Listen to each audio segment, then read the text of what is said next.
So, una na po, Mr. Chair, Mr. President, on the Maharlika investment in the National Grid Corporation of the Philippines.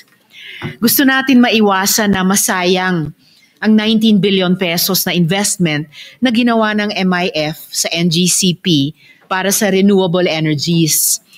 So may we get an update from the Department of Finance on how the investment of Maharlika in the NGCP is doing, Mr. Chair?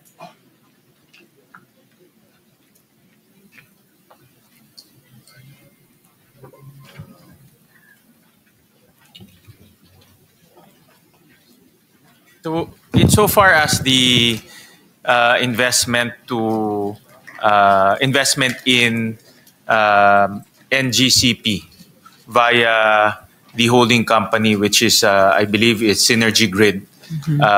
They're still doing the financial closing. So in the next few, I think depending on how complicated and how long the discussions between the legal counsels of each entities, we're probably looking at first quarter to second quarter next year.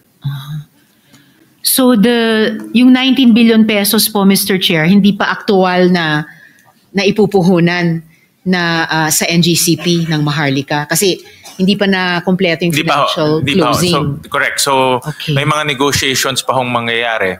So pwede pong magbago. Yun po yung estimated amounts, pero pwede pa hong magbago. Okay. So ano po yung mga particular na ninenegosasyon sa ngayon at alin sa mga aspeto nung ikokompletong financial closing ang pwede pang magbago? At least yung pwede nyong sabihin po in plenary habang umaandar yung negosasyon, Mr. Chairman. Yeah, the valuation, Mr. President, can still change. So yung po yung isa sa mga ninegotiate between government, Maharlika, and Synergy Grid. Okay. So pwedeng magbago pa yung valuation. Ibig sabihin pwedeng tumaas o even bumaba yung halaga na 19 billion pesos na investment, Mr. Chair. Pwede pa ho. Magbago ho yun. Okay. No? Ano yung magiging basehan ng pagbago ng halagang iyon kung sakali?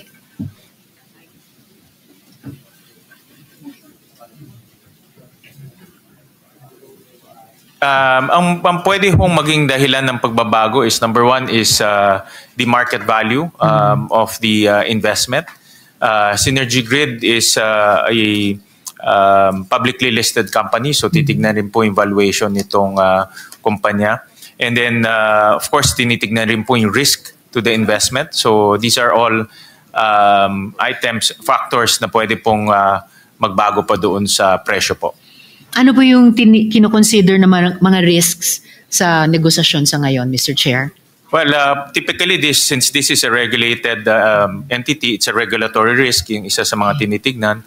Of course, mga ganitong type of companies, they also rely on loans. So tinitignan rin po yung interest rate risk as well as currency risk kasi sa laki po ng investment, marami ho dito will be loan from the outside. No? So with the recent weakness in the peso, that's also another factor. No? Okay, salamat Mr. Chair. Ito sana, isa sana sa kinokonsidera ng gobyerno sa pag-finalize ng financial closing dito. Anong ginagawa ng Maharlika Investment Fund in partnerships syempre sa Department of Energy at sa NGCP mismo? Anong ginagawa ng MIF para sa halip na coal-based electricity, renewable energies na kinontrata niya ang pwedeng i-transmit ng NGCP na in fact delinquent sa ngayon? Pwede po bang humingi sa kanila ng detailed technical report bilang bahagi din ng oversight ng Senado sa MIF, Mr. Chairman?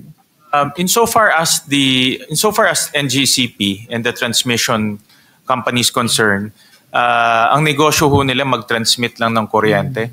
So the contracting of the generation, typically ho, ang nagko-contract are the distribution utilities.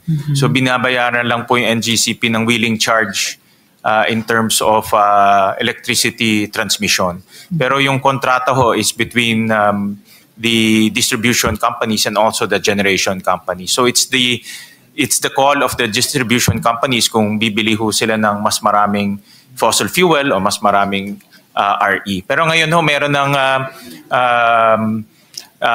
RPS, Renewable Portfolio Standards, ang DOE. So they're mandated to contract 5% of their total electricity outputs from renewable energy. No? At tumataas ho yan over time. No? Opo, Mr. Chair. At kasama naman ang DOE sa pag-finalize nung financial closing, di po ba?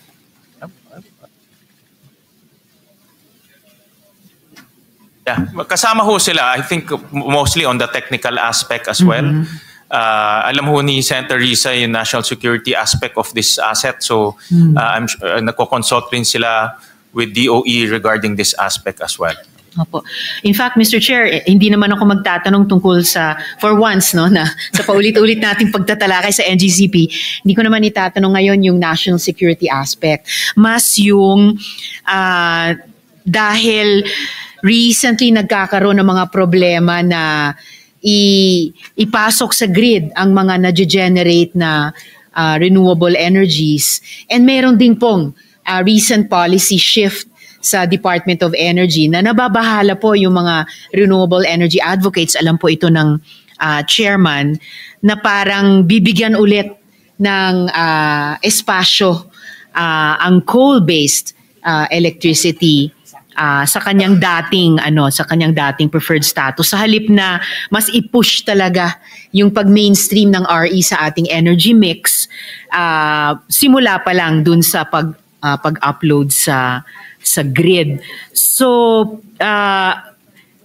pwede po kayang at least mai-communicate ng DBCC at ng chair natin itong concern. Nauulitin ko rin naman dun sa pagtalakay natin sa DOE budget na gawing explicitly part ng financial closing nung Maharlika investment sa NGCP na